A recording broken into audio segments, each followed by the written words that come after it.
Batman the Long Halloween Part 1 is a fucking great film. And holy shit, that cliffhanger. Oh, I want Part 2 now. I need it now. Damn it. I hate that I have to wait until next month to watch it digitally and then the month after that to own it physically. But, that's how you get somebody hooked.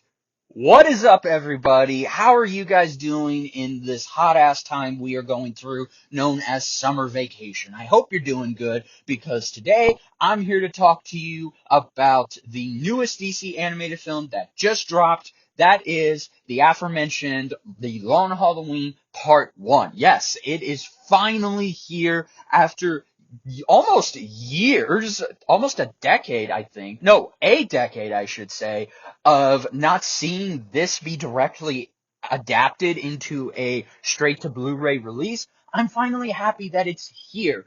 And I will be damned if I had the same worries and concerns that you all did. But then once I started reading more about it, looking at who was attached to this, and then seeing the sneak preview and voice cast announced, I was fully confident that we were in for another under the Red Hood type scenario where this would be the best Batman direct-to-DVD film to date, and arguably one that could be in your top 10, maybe even top 5, I don't know.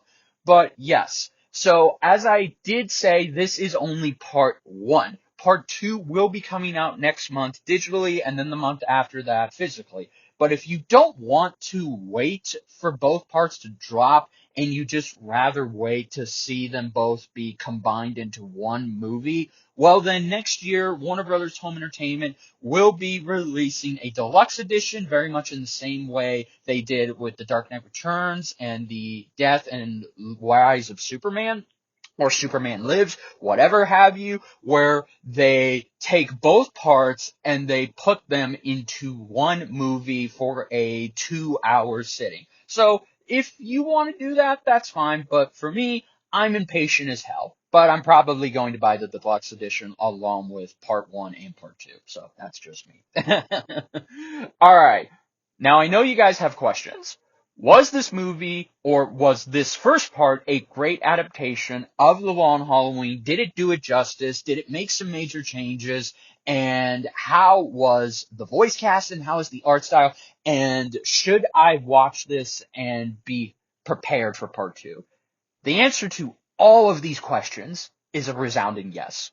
Tim's script for this movie is fucking magnificent. It's his best script to date, in my opinion, because not only does he keep 85-90% of that stuff that matters in the original graphic novel, but he also takes some things and adds them, while at the same time completely pulling the rug out from under us, because really, if you think you know what they're going to do because you've read the original graphic novel like myself, well, then you're going to be surprised because, again, there are some major stakes here, and there's also kind of a rug being pulled out from under you moment that just leaves you with so many questions as to, okay, well, are they going to do this or are they going to do that? Like, you just want to see this resolved. So, bravo, Tim. You did an amazing, amazing, amazing job.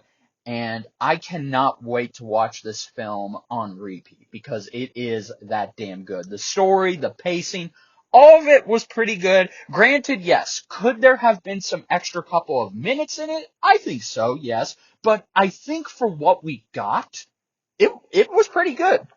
Now, one of the biggest changes I can kind of give you guys an idea on is the movie does not start in in the summer slash late fall of the holiday killings. In fact, the movie actually opens up with the killings taking place on Halloween and then adapting those first 4 issues, which are Halloween, Thanksgiving, Christmas, and New Year's. So I thought that was a great choice right I thought that was a great choice right out of the gate. So just bravo. And all of the characters from the graphic novel that are important are here, such as Harvey Dent, Jim Gordon, Selena Kyle, Solomon Grundy, Carmine Falcone, Alberto Falcone, Maroni, the Joker.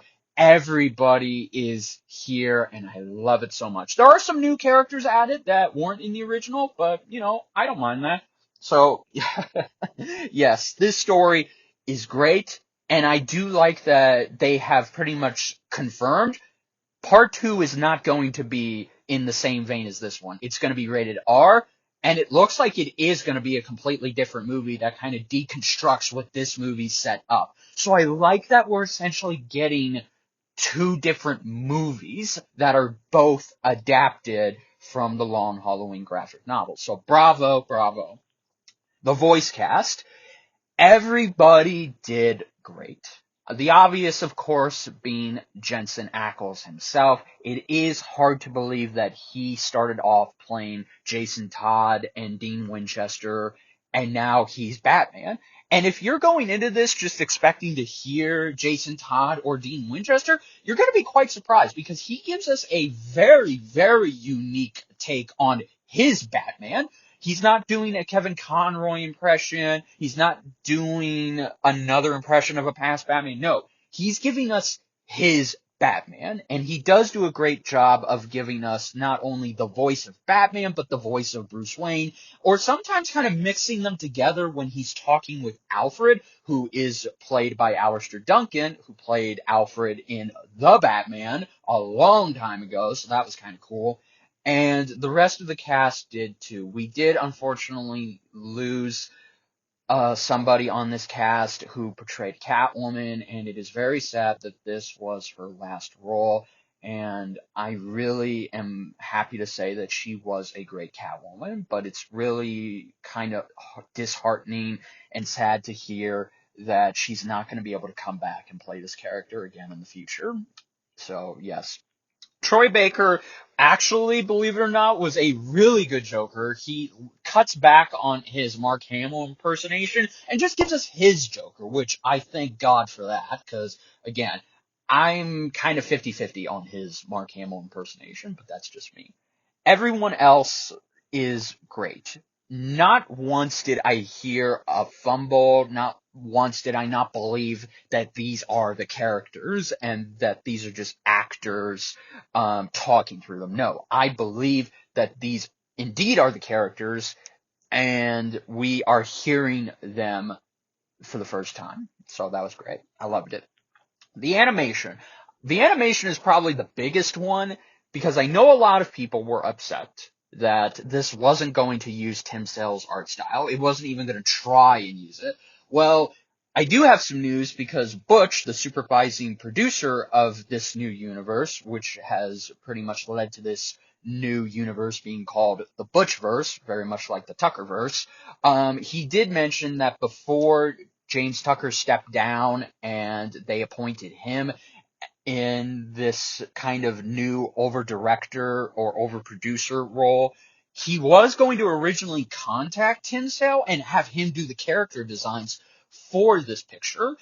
I thought that would have been great, and I do feel like it would have eased a lot of people's concerns. But because this movie is now set in the, I guess, into Man of Tomorrowverse, as I call it, then it couldn't use that style. So it had to very much look like it's still within this new universe they're setting up. Which, again, in my opinion, this is not a bad thing, because they do obviously pay homage to Tim Sale's style. It very much does have a presence in this film. And you'll know what I mean by that when you watch the movie. There were even some great shots that looked like, okay, that's pretty much a reference or a homage of sorts to Tim Sale's art style. So that was very good. Hell, I would even say that this new animation style that they've pretty much been using since Man of Tomorrow, it works better here because now it's more dark, it's more noir. When they have action sequences, which, oh my god, the action sequences in this movie are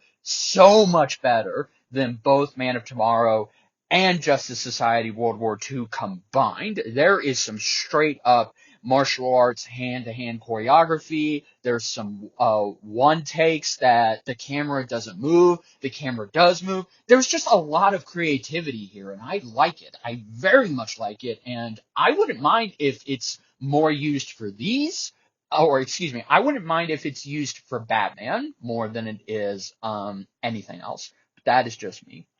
So yes, very good stuff.